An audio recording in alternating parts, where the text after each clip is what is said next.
before we get, looks like they're starting. Well, welcome, welcome, welcome. So you're new to Ignite. How long have you been an agent? Anybody who wants to answer, you don't have to answer if you don't want to. I've been an agent for about 1 month. Yay! Congratulations, Sarah. Thanks. I love it. Welcome all of you. So yes, I got my license 8 years ago. So again, my name is Patrea.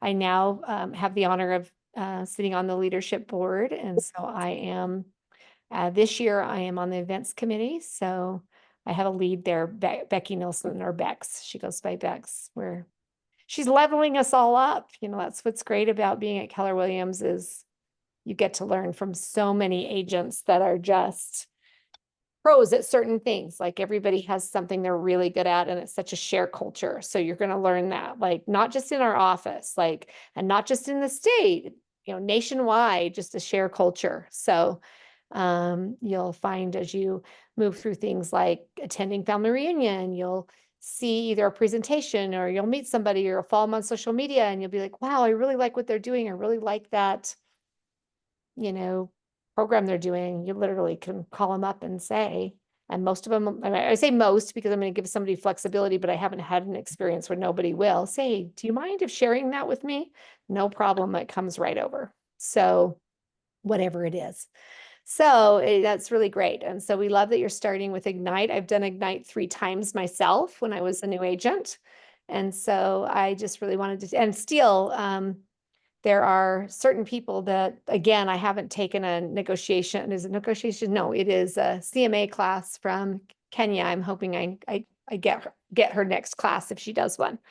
So even though I do teach it myself, and I do think I do a really great job, you want to learn from other people, which is really great. So let's see, I've been an agent. Anybody can do it because I'm terrible at organization. I felt lost when I got started. I was going through a divorce, fighting depression, a single mom with a dad who didn't take the kids at all. So hi, Kate, welcome. And didn't kick. So anybody can do it. Like it really is possible. My first client or my second client, my first client was a friend. My doorbell is ringing. I'm not answering it. So let me see. Not getting up. I'm not answering it. It's likely a solicitor. See what it's going to load and tell me who it is. Sorry about that. Hi, kids. I'm teaching a class right now. Hold on. Oh no, I don't know how to speak to them. So I'm going to let them go because I think it's the kids across the street. Yeah. Darn it, they keep knocking, but I can't help them. I don't know how to talk through my camera. Lots of skills I don't have, so I don't know how to talk to them. Never tried. So it is the neighbor kids. It looks like they're having me sign up for something. Okay, so we're gonna get started. We are writing offers. So what I'm gonna do is I'm gonna share my screen. So let's see which one I'm doing. I might have to share all because I don't see it on here. Let's see. That's one of my offers. It's not really showing my Google Chrome Skyward. All these should be closed. That's the funny part about it. So I had myself all set up and ready to roll.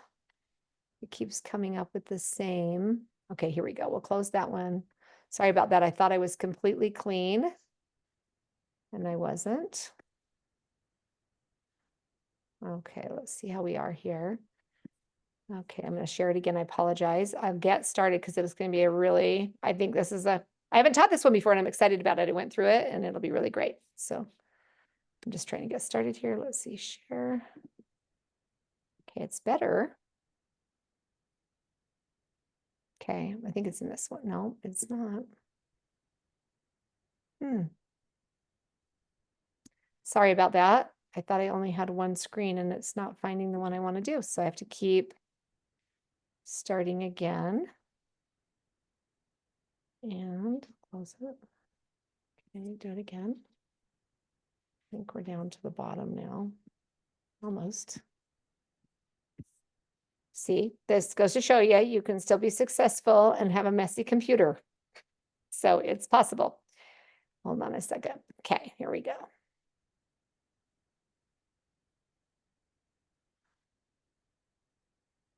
Do it again. Okay, we made it. Okay. Perfect. Okay, start this. Okay, definitely open for anybody pitching in.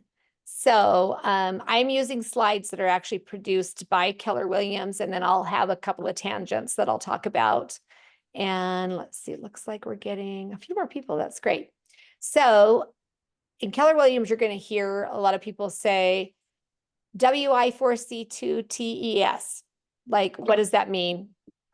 Nothing other than trying to rememorize these things so that you commit them to memory. And in writing offers or in being a listing agent, but we're writing offers today, in conducting real estate, we really want to create a win-win or no deal. We want to write offers with integrity or run our business with integrity, which is do the right thing. Customers always come first, commitment in all things, communication, seek first to understand, creativity, ideas before results, teamwork, together everyone achieves more, trust starts with honesty, and equity, opportunities for all, and success results through people. So I really love that, and we all learn that, and we all learn that. I mean, it may not be, politically correct, but I love to say, with Keller Williams, I drink the red punch.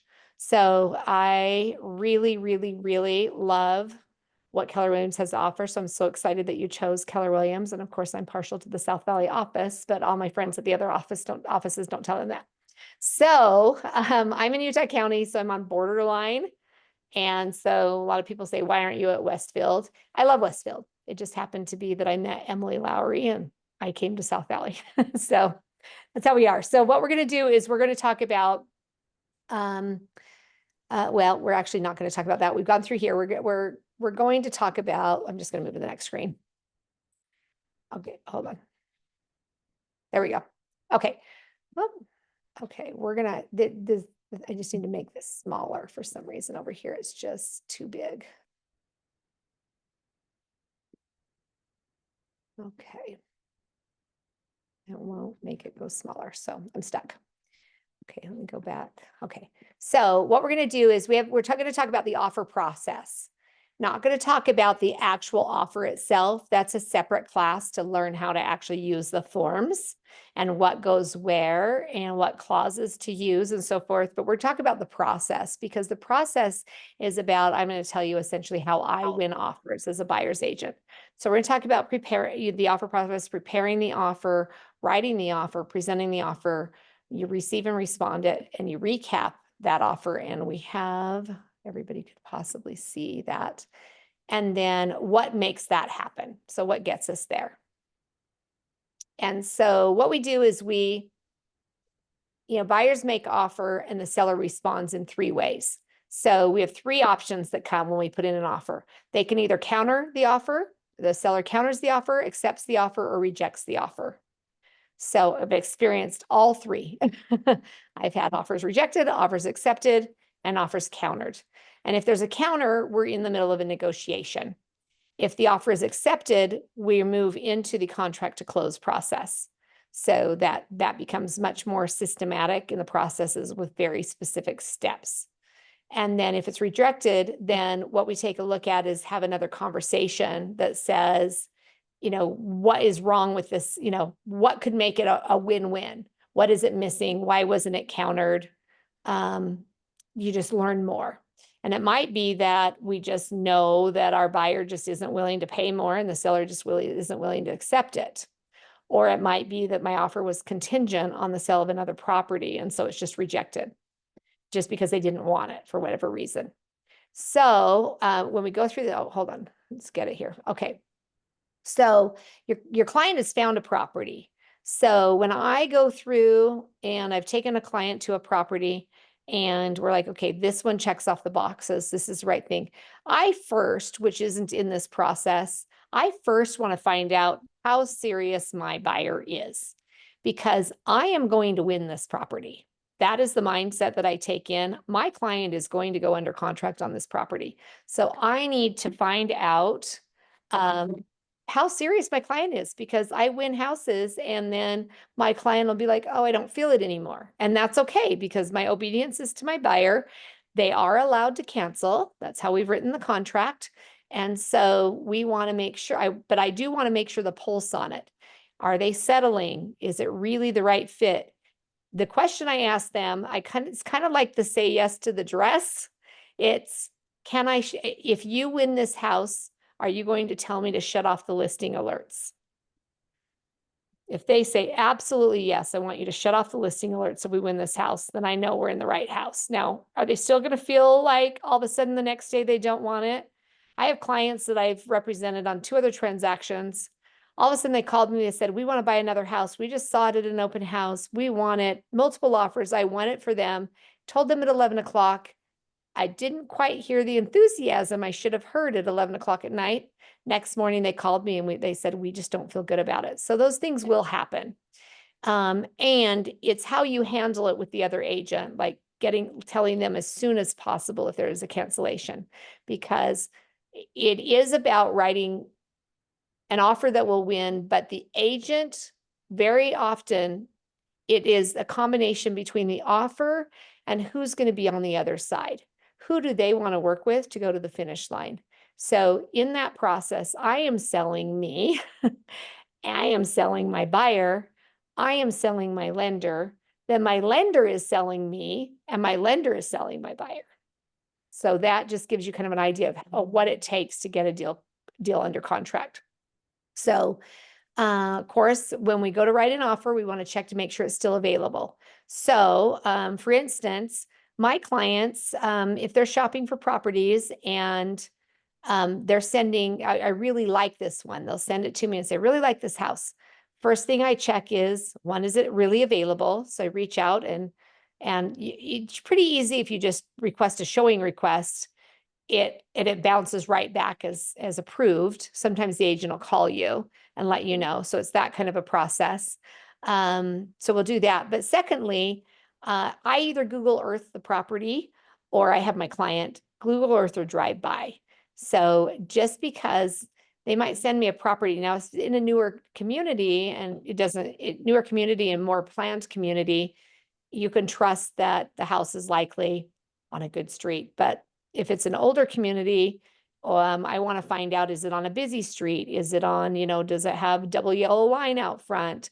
What's around it? Especially if the days on market are hitting 30 or 40 or 50 days, I want to see why. If it's not price, what else could it be? Like, what's stopping this house from being sold? But and then the second thing is when I'm going to show a property, if my client likes the house at all, I immediately reach out to the agent to build rapport. I use text as little as possible to build rapport. So I am all about real estate is a contact sport, and it's not just a contact sport with buyers and sellers. It is a contact sport with agents. So I build rapport with the agent. I immediately call and I usually call with a question that is about the property, or just, tell me more about this house. Tell me more about why your sellers are selling. That's a very important question to ask.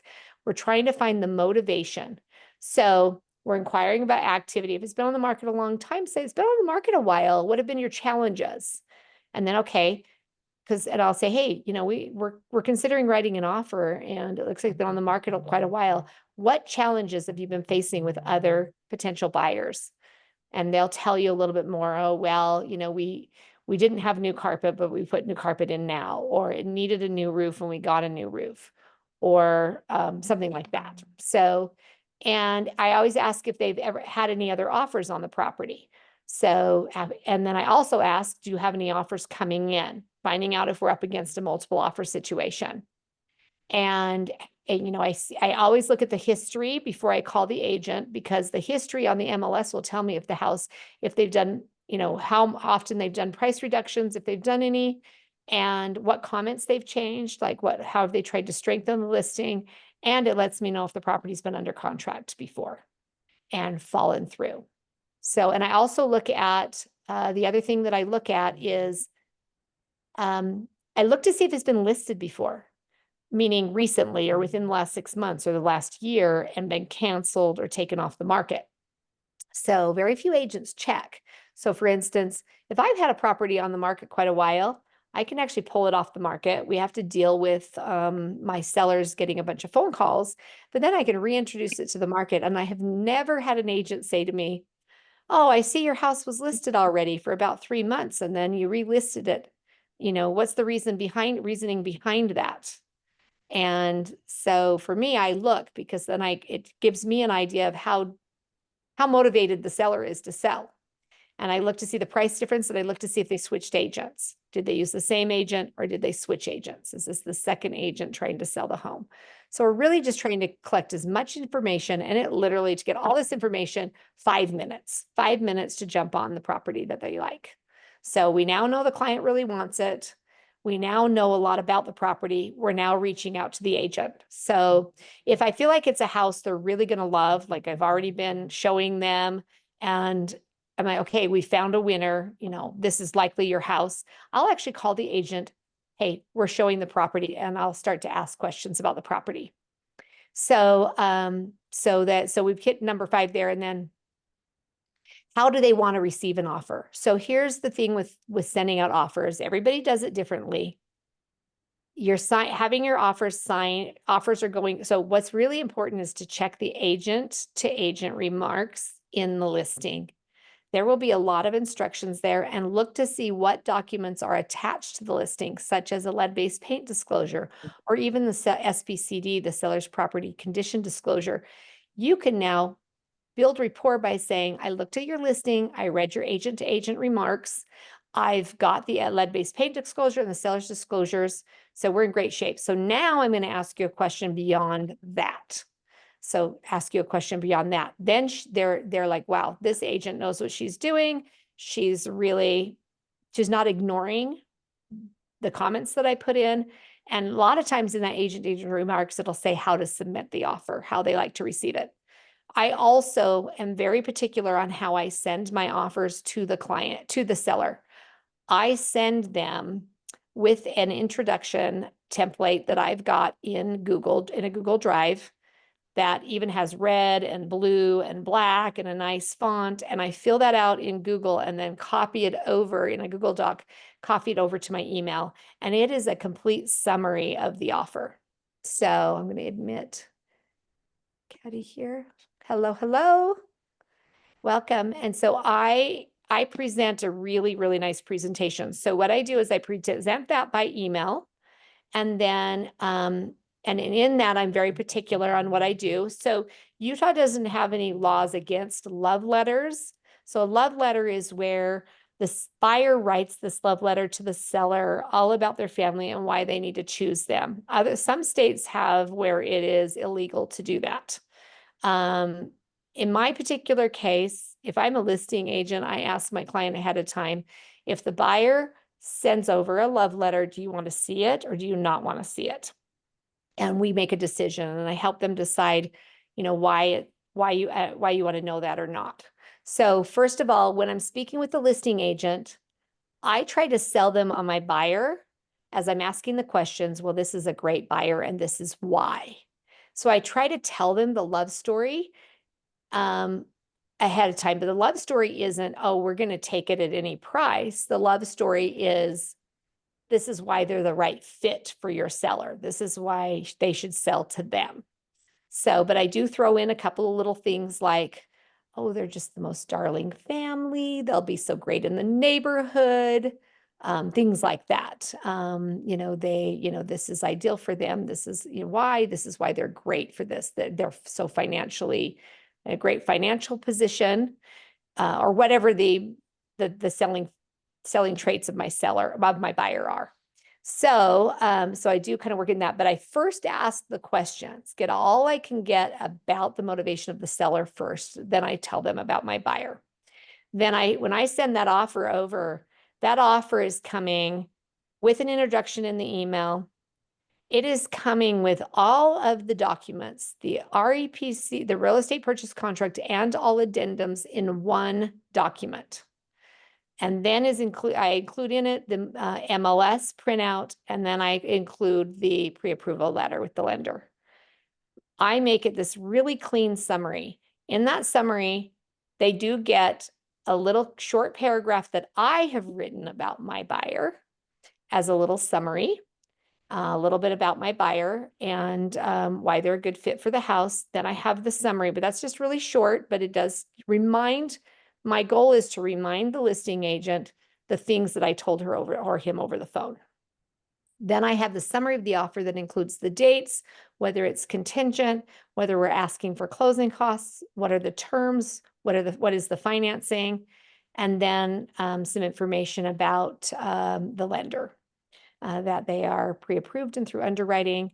And I send that over. And every agent always thanks me for the way I present, how clean it is and how easy it is to find my offer.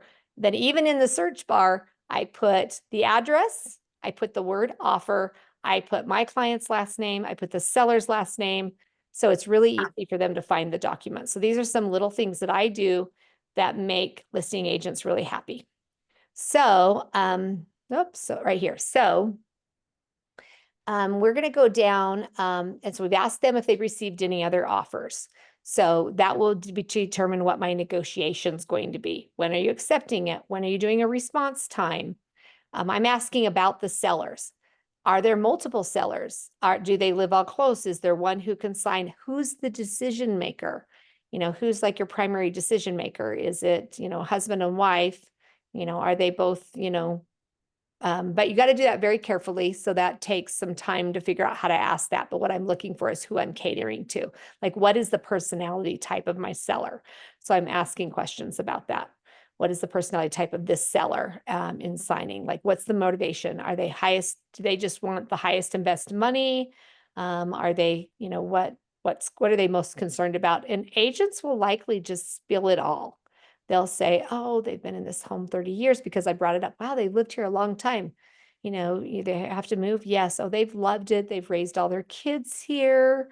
So then that makes me very clear to be careful about not mentioning in any type of written documents that they plan on remodeling the house because sellers' feelings can get really hurt when they think the house is going to change.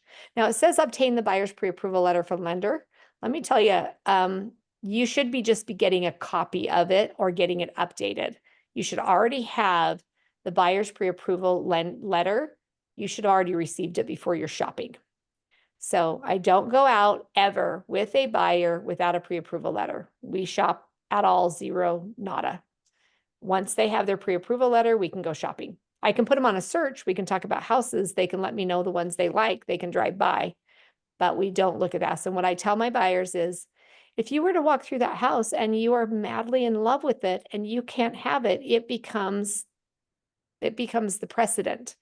It becomes, well, I want that house that I can't have. So we just wait until we're approved, but you say we're ready to go as soon as you are. So then here it is, reviewing the MLS and tax records. So that's what we talked about. But as I told you, sorry, let me go first. Did we go back to where we were? There we go. I told you I do that. So they have it as number 8, but I actually do it prior to inquiring on the property. So once my client I know they like it, I look at the MLS real quick and then get the tax and look at the tax record data.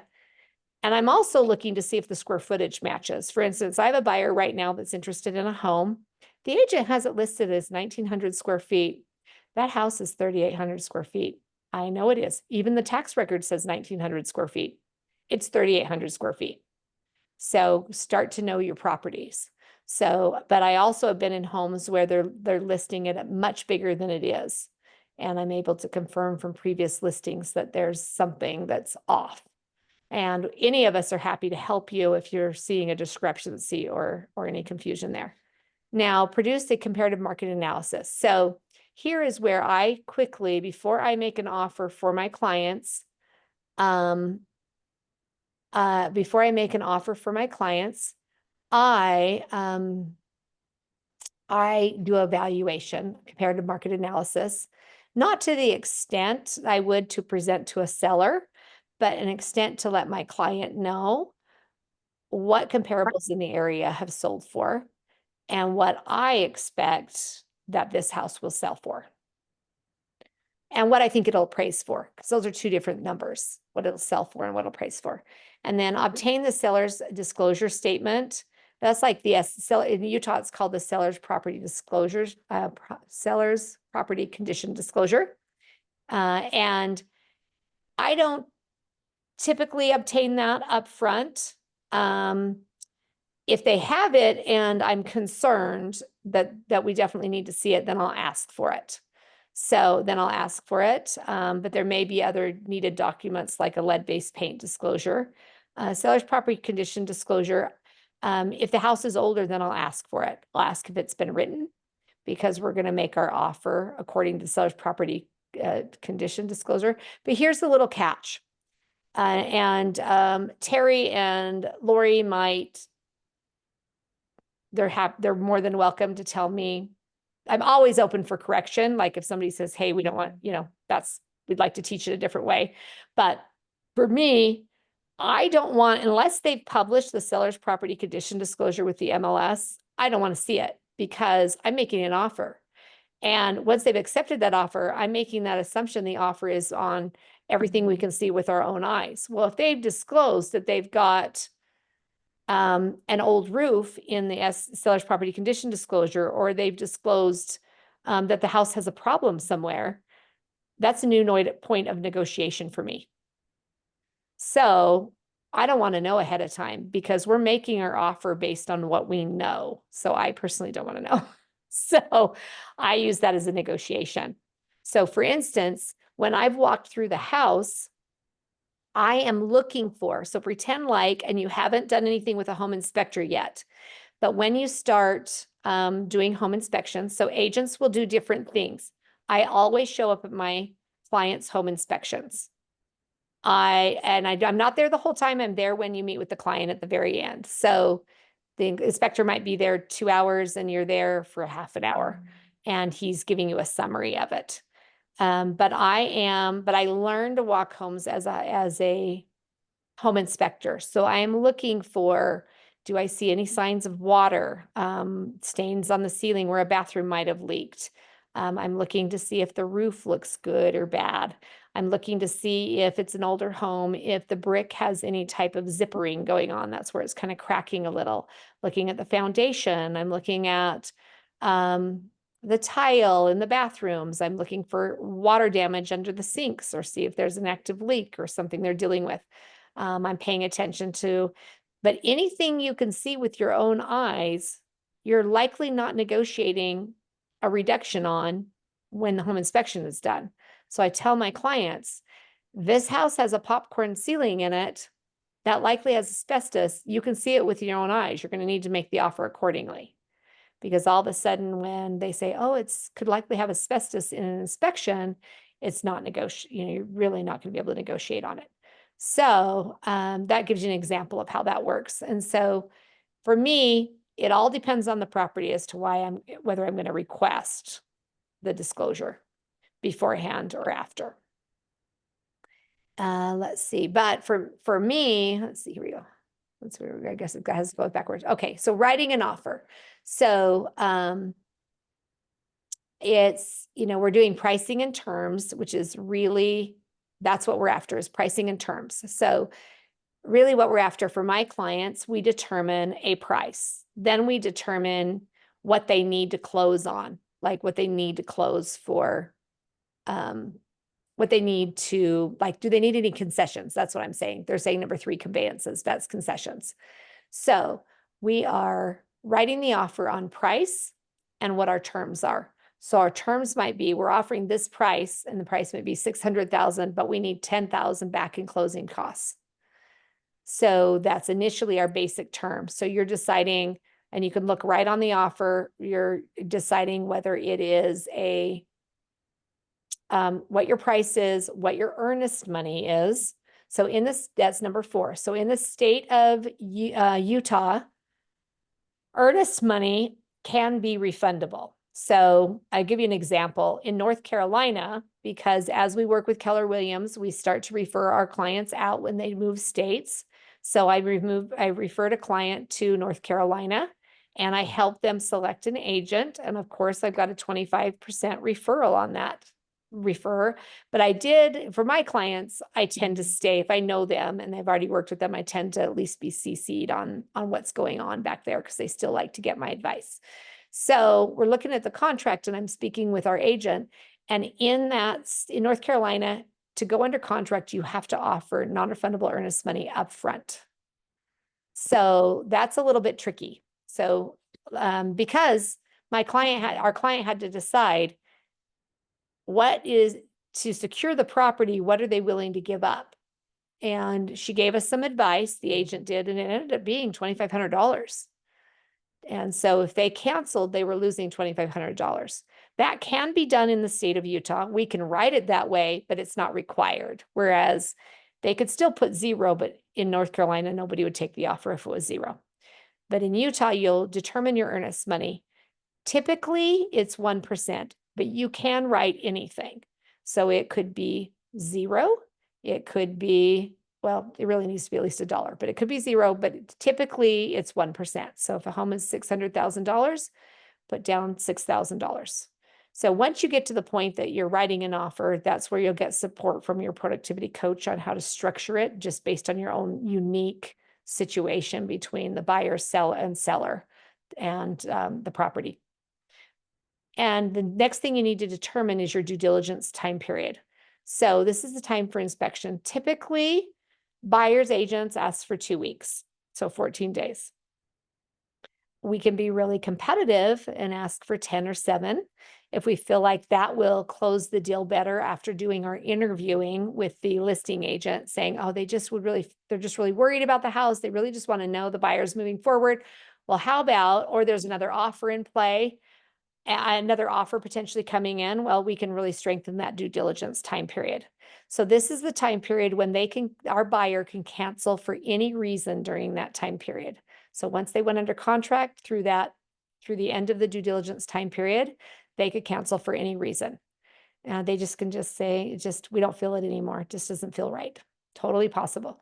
However, we also have to accomplish a lot during that due diligence. So an example would be, I sometimes, if I'm really wanting to be competitive, I actually let the listing agent know that I've already scheduled the home inspection.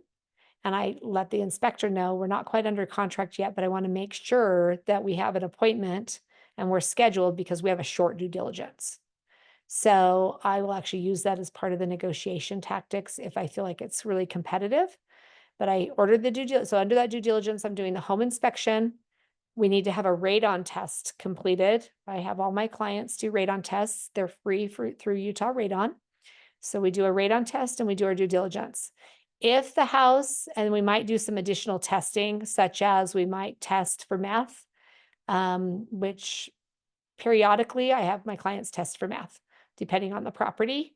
And so we've got to get all of that accomplished in the due diligence time period. I personally don't like I only like my dates to end on Tuesdays, Wednesdays, or Thursdays. And when you have a due diligence at 5 p.m. on Friday, you're going to remember that I said that. So, or your due diligence is on a Monday and Saturday and Sunday, you haven't been able to get anything done. So Monday is just so stressful. So when at all possible, have your dates end on a Tuesday, Wednesday, or Thursday is my personal advice. Then they're kind of going in a different order, but time for seller acceptance. So I typically like to be respectful of the listing agent because we are two listing agents. So I will give them at least 24 hours to respond. And I do talk to the seller, the listing agent, and say, hey, can we do a response time of tomorrow? I'm submitting it at 3 o'clock. Can we do a response time tomorrow at 5? You know, I've already checked. What's the situation? I've already asked them, tell me about your sellers. How quickly can they respond to an offer? If they both work full time, then they're not presenting the offer till about probably 7 p.m. after they get home and get dinner. So if I'm requiring a response time at 5, it's just not going to happen. It's going to expire. So I say, what's the response time that can work for you? So sometimes they'll be ridiculous and ask for 3 days, and I'll say, well, I'll send it over and still send it over a little sooner. But I'll usually give it till after 5. I'll give till like 9 o'clock at night the next day. Or I'll push it out till noon. It all depends on how competitive I think the house is going to be. But typically 24 hours is a normal, and then I kind of round it. So if it's 24 hours comes to 9 a.m., I'll do 24 hours, but I'll add it to noon, is kind of how I do it. But if I put in an offer sometime during the day before 5 o'clock on a day, then I give them till between 5 and 9 the next day. It all just depends on what I've asked for. So that's what I put in the situation. And then I do check in. So and on that email that I send the offer out, I also include my lender on the email. So the lender sees the offer. The lender sees the offer, they see the email go out, and that's their trigger because I've already called my lender and I've already told them we're submitting an offer. I've already confirmed with my lender that they're okay with these dates that we're deciding. So my lender already knows the property that we're emailing, that we're making an offer on. My lender already knows, or my buyer's lender already knows the terms. And I said, okay, I've got to do some tight deadlines. Can you meet it? Yes, we can. And I check again with my lender. I don't go shopping unless my client has submitted all documentation to the lender. So a lender can pre-approve somebody, and it's really considered a pre-qualification where it says, okay, yeah, we've run a credit. They've told us how much money they make. This is where they work. They've been there a number of years. I can give them a pre-qualification. I require a full pre-approval letter, meaning they have been through automated underwriting. They have provided their pay stubs. They have provided their taxes if they're self-employed, or their profit and loss statement, because I want to make sure that my lender can go as fast as possible to the finish line and there's no surprises.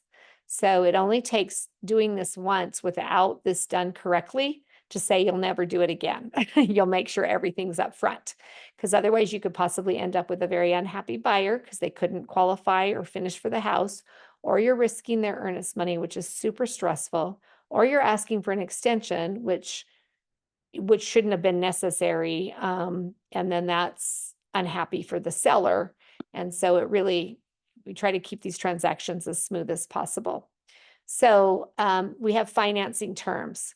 So we decide on the financing based on what the client can put down. We fill it out, like they can put down a certain amount of earnest money.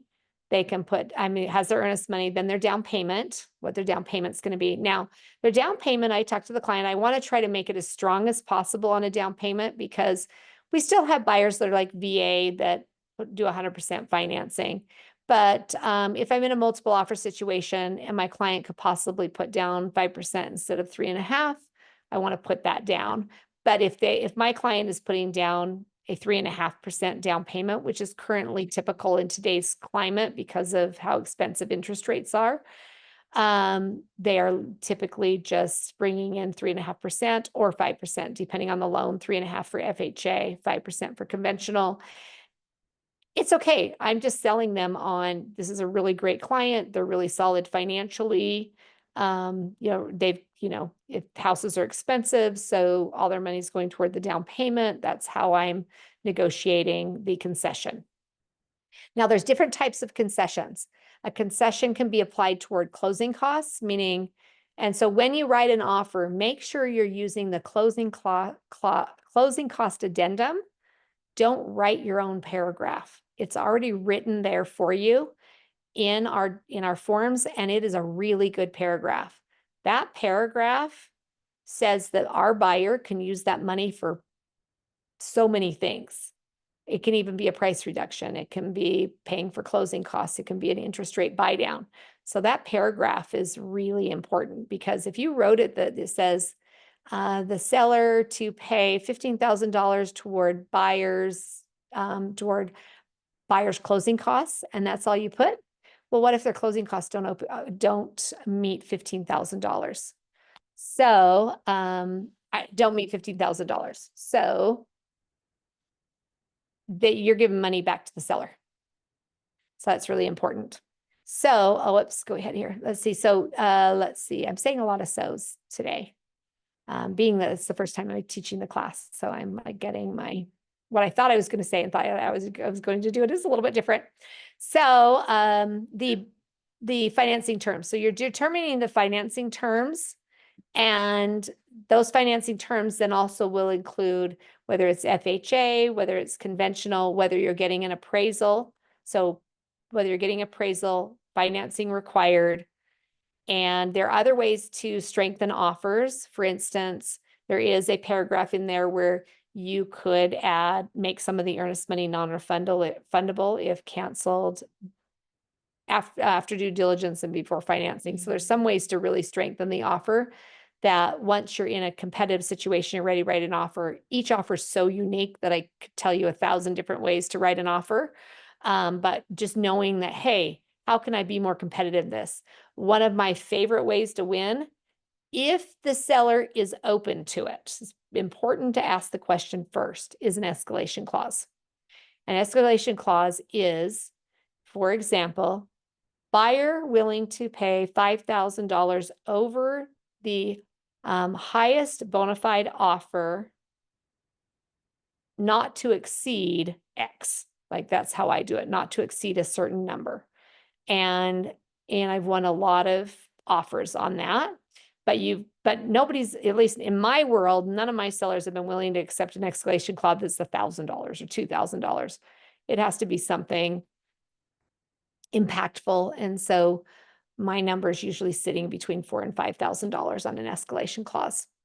And then we have that buyer pre-approval letter. So I have my lender, whoever the lender is, immediately call. As soon as I've pressed go on that offer, they are calling the listing agent and they are selling me and the buyer. So we have this little, he scratches my back or she, and I scratch their back on why they're great.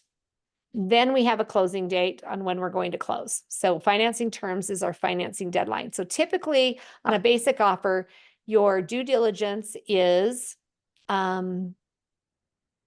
yeah, we have some deadlines. So we also have a seller's disclosures. If we don't already have those in hand, we put on there the date the sellers are to provide us the seller's disclosures.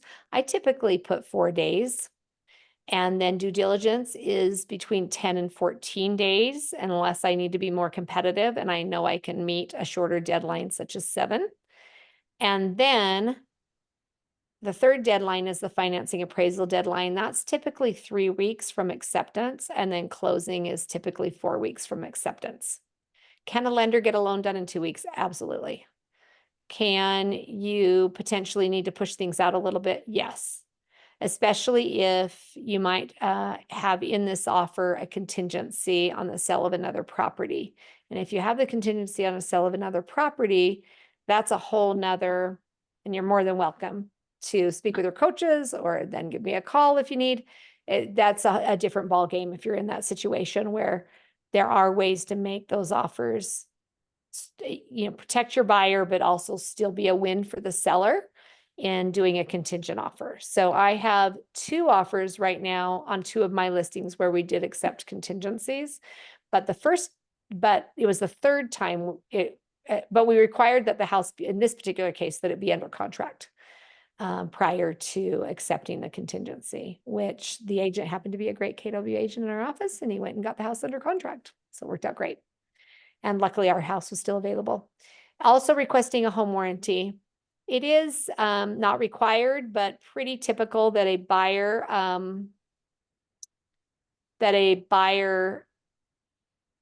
seller pay for a buyer's home warranty. And right now in the market, that price is sitting around for a single family home, sitting around $700. So we have a few at $750. We have some at $700. You can get kind of another one at $600. I always ask for $700. If my client chooses a $600 plan, then they end up with $100 kind of as credit to pay for any deductible. And then you can put in some repair limits. That's related to FHA, where FHA does the appraisal and they also do their own inspection on top of it. They may require, for instance, a window is cracked and that window needs to be replaced. They may say there's some peely paint on the fence. I'm saying this because it really did happen to me. I was the listing agent. Peely paint on the fence on the side that belonged to the neighbors. And FHA required us to scrape it and repaint it. It's ridiculous, but we did it. And so, but the cost of those repairs are not to exceed a certain number.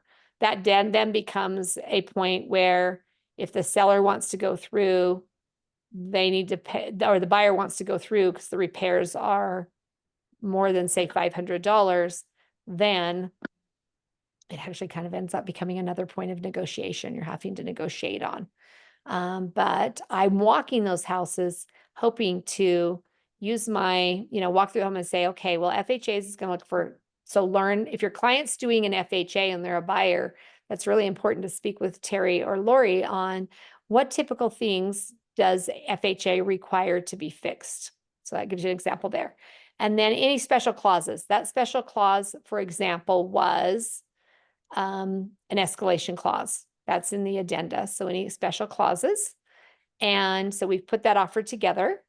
And the great part is we can give you, anybody can give you examples of offers. So, oh yeah, I wrote one of those. Here, let me send it to you. You can take a look at that. I've got an offer that's very similar, that sort of thing. So we move up here. So I never send anything to my clients without walking them through it first. So I either send it to them in a PDF and we walk through it together, or I send it to them through the signing software and we walk through it together. And I've already trained my clients. If anything gets said to you, call me first. That is your trigger. If you have not heard from me and something came over, you need to call me. Don't, now I still have clients that sign it anyway. So I call them and I'm like, you broke my rule.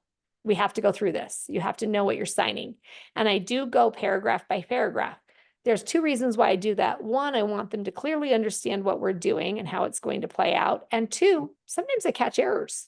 Sometimes it happened today. And I even walk my client through it. I have the closing date. It's supposed to be July 15th, and I wrote it as August 15th. I don't know why. So it's all signed. I let the listing agent know I'm going to resubmit the offer just because I've got for some reason, I was supposed to count out 75 days, and somehow my 75-day mark ended up at August this morning, and it really is July. So every once in a while, catch something. Also, in that discussion, they might say, well, wait a minute, we think we're willing to offer some more earnest money, or we're willing to go up a little bit on the price, or we've decided. So some changes can happen in that review process. And what I'm building is trust. I'm building trust with my buyer to say, you come first. It's not about, but getting the offer, and I'm making sure that you know what you're signing, because this is a really scary process, they don't do it very often, and it feels like they're signing their life away. So as I'm going through there, I remind them, this is your due diligence deadline.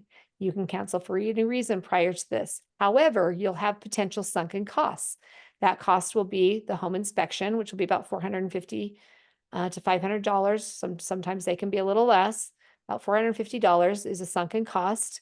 And then, and this is the other thing that I explained to my lenders, they are not allowed to order the appraisal without my go-ahead.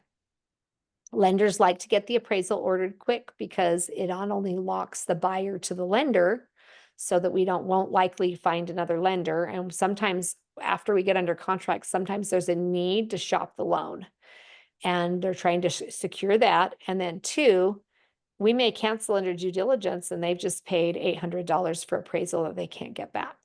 So I do explain to my clients that you can cancel for any reason. However, you may have some costs that are non-refundable. Then, and then again, they're talking about review the details of price, closing costs, inspections, contingencies, conveyance, and then know what is essential in your area. So we definitely want to know, like, for instance, get a radon test. It's free. Encourage your client to do it. I have it on my list, but I've had it happen once where it didn't get ordered. And it was my assistant that was supposed to order it, and there was unique circumstances. So we went ahead and had the test after they closed, and it was high, and I paid $1,800.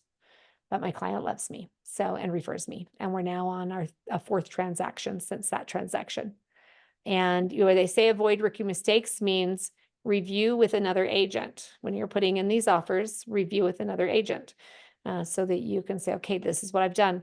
I promise it's really stressful the first time you're writing an offer. It's really scary and stressful, and you're having people, sign their life away, it seems like, but it is really straightforward. And Utah has really great contracts. Our contracts are very clear. They're super easy to read.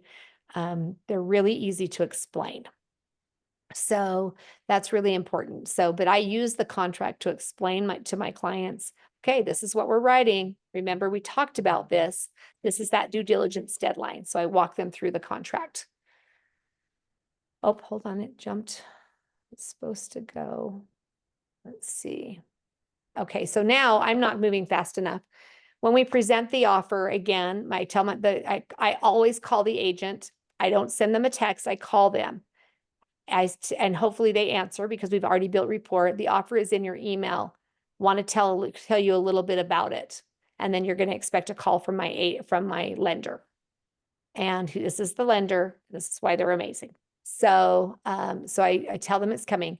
Then I ask in the email, I ask them for return receipt. And then I say, or I call them, I say it's been sent. If they don't answer, I leave a message and a text message. Offers in there. Let me know if you have any questions. Let me know if there's any changes we need to make. Then, so right here, when you're presenting that offer, double check all the documents and label them clearly. Please label your documents and your addenda. I have a naming standard I use. I like to put the address number in front of it or the street name if it has a street name. And then I either use the house number or the street name. That's me. Then I put REPC. And then if I have an addenda plus A1, and then I put the buyer's last name. I just have a naming standard on all my documents so that I can find what I'm looking for. And then again, your email summary, notify the agent, add all documents to command after the offer is accepted. And then again, keep your buyer up to speed, let them know, okay, this is when they're reviewing it. I should hear by this point, and I'll let you know.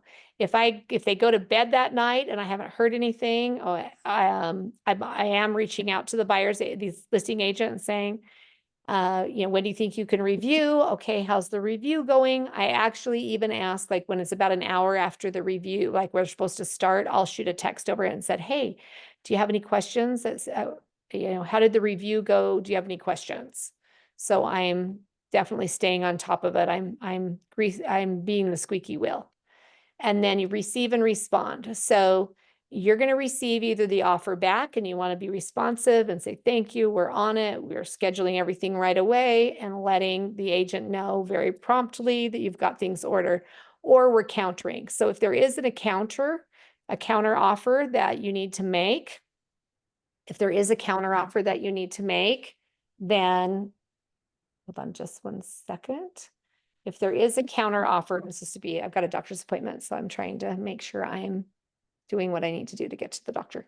So, so when I receive and respond, let's see what they've got for that. Here we go.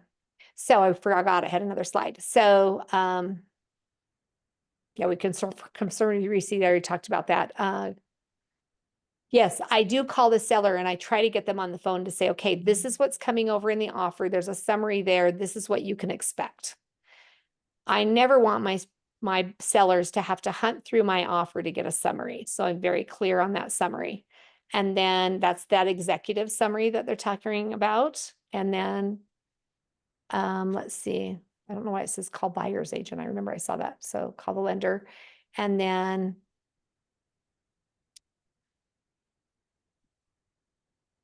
okay, that looks like, sorry, I messed this up. So hold on, let's go back.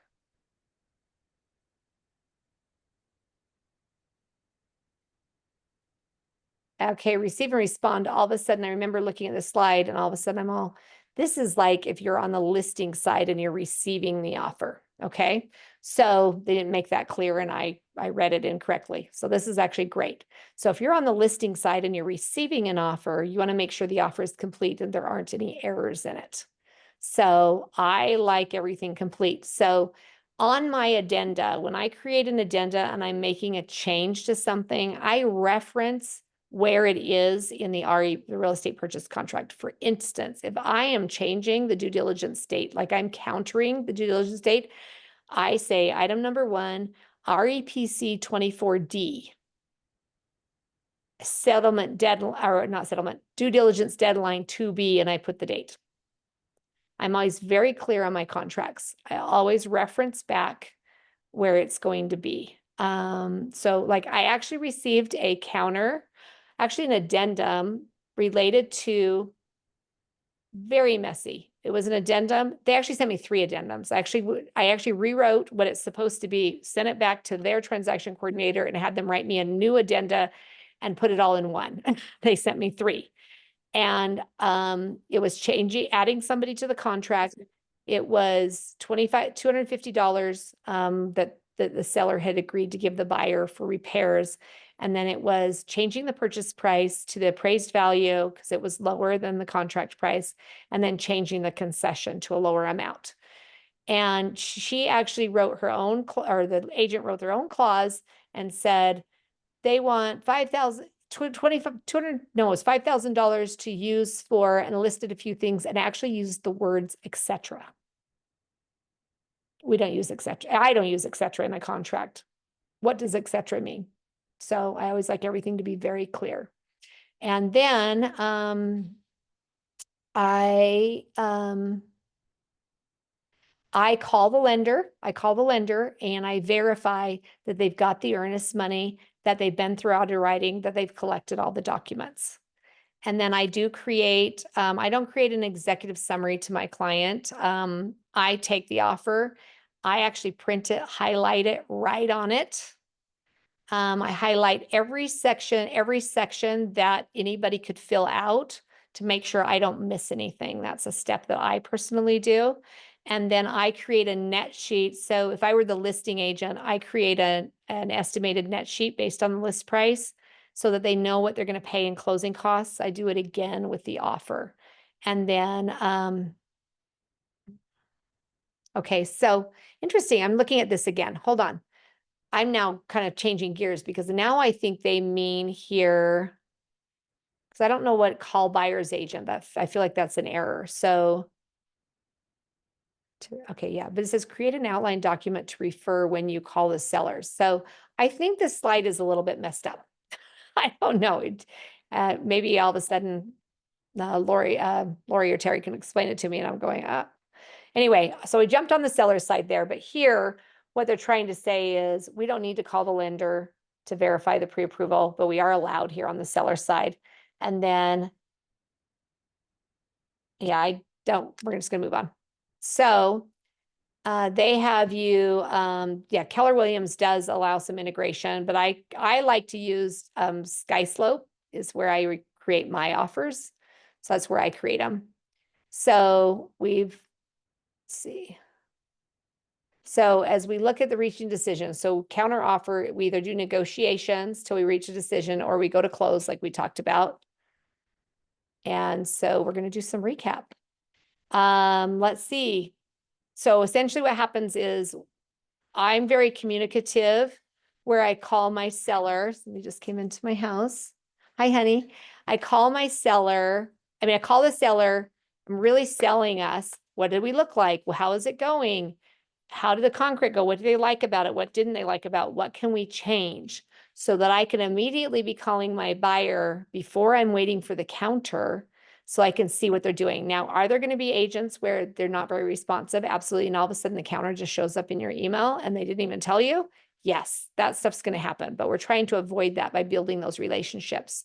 So, I have literally won because people say, you're to the seller, this agent's going to get it to the finish line.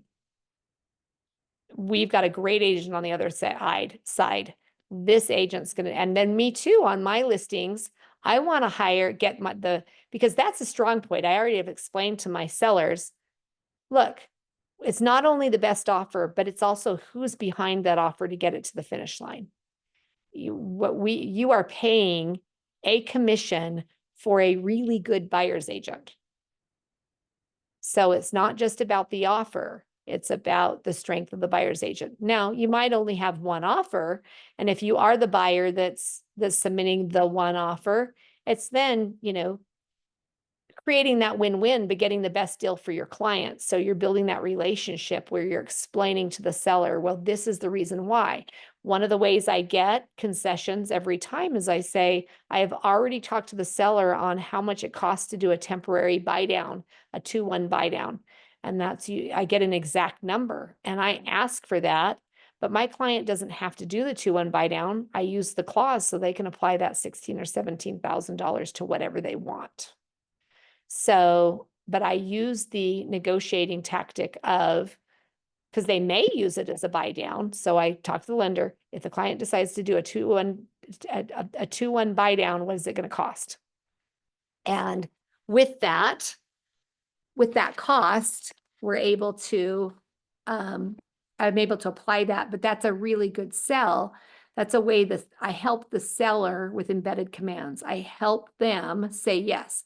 I give them language to help this, that they can give the seller. For instance, they can go to the seller and say, this buyer is really strong. However, they need a 2-1 buy down to get the deal done. They've got the money for their closing costs, but they would like a 2-1 buy down.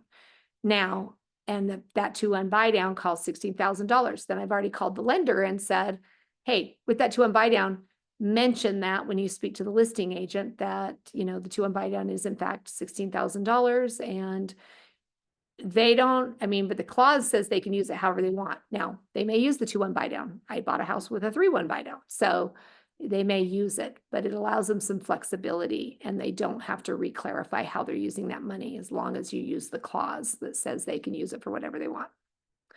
So do you have any questions? Anybody have any questions? We're at the end. I'm over time.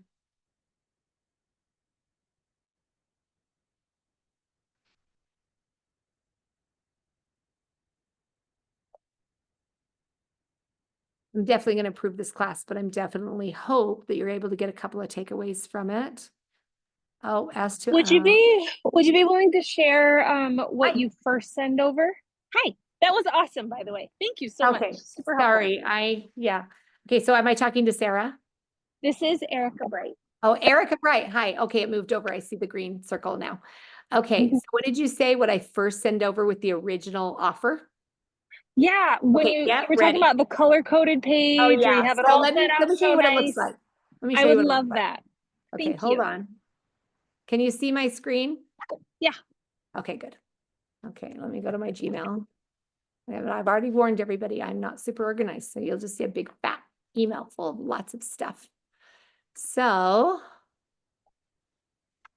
let's go here. Let's do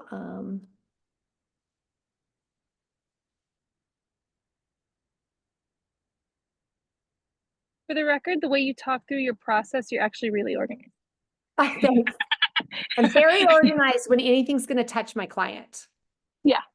But then I leverage people to help me be organized. So awesome. So whether transaction coordinators, assistants, like you'll hit a point where if it works for you, you'll fit it into your. There was a time where I was like, oh, I'm not paying $400 out of my commission for transaction coordinator. I can do it myself. Well, do it a few times so that you know how to do it, but then leverage yourself. That's your prospecting time. That's your this, that's your that. It's like the cheapest $400 ever. Now, still responsible, so you have to make sure everything goes through and have good communication with your transaction coordinator. Here's an example. Dear Will, that's the agent. Sometimes I put dear Will and whoever the homeowners are. So these are my clients. I don't know why the font's different here, but these are my clients. This is the offer, summary, seller concessions, contingent, earnest money, down payment, terms, dates. Sometimes I'm doing these kind of dates if I've gotten the sense that it's going to be a little while till the seller responds. For instance, I might have a house that's being sold. The parents have died. The kids are responsible for selling it out of the estate. There's 5 decision makers, and it's going to be a little bit. So I create dates because 4 days could go by and then you've just eaten into your client's due diligence deadline. So rather than having to do a deadline, sometimes I have this situation. And then they're pre-approved with First Colony. He's a pro. This is the second loan that Garrett has done for Mark. And then I go ahead and attach the pre-approval letter, the MLS listing, and the offer. And you notice my offer doesn't have, some people spread it out. They might have 2 or 3 addendums and they send them to you separately. And that drives me crazy. Like, I want this to be the easiest printout ever. So, That's super clean. Awesome. Thank you. really clean. That's just how it works. Now, you should have seen, right here. So the agent's on there and so is the lender. So the lender is not like driving blind. They know, they already know the offer. I've already discussed it with them. They already know the dates. Can you make these dates? Absolutely. Can they do this number? Like, as soon as my client likes a property, for instance, as soon as my client likes a property, I am calling the lender. I am sending them the property. I'm sending them the estimated taxes. And I say, make sure this works for them if they're tight on their debt to income ratio, and will you please send them a payment so that they know exactly what's going on. And then so here it is. Our offer is still live. Okay, so Will was on vacation out of the country and he's the listing agent and the owner. So staying in touch. So Garrett couldn't reach him. Now he's just sending me a message. So we're just trying to stay in communication. And then Garrett, as we're going through, but trying to stay here. And then attach if I need to offer. Okay, so I extended the deadline because he literally was MIA and there were multiple offers. There ended up being 7 offers on this house. My clients won the house and guess what they did? Canceled the next day. Happens. They all of a sudden decided it wasn't for them. And we're under contract on another house right now. I'm going to close, but that gives you an example. I have to leave. So if anybody has any questions, you're welcome to call me. My number is 801-885-5997. I actually have a doctor's appointment right now and it's about a 7-minute drive. So I got to run over. I've got something wrong with my foot. So Thank you so much. You're Good luck. welcome. But please, you can call me, text me. I'm happy to chat with you more if you've got more Will questions. do. Thank Okay, you. thanks so much, you guys. Talk to you later.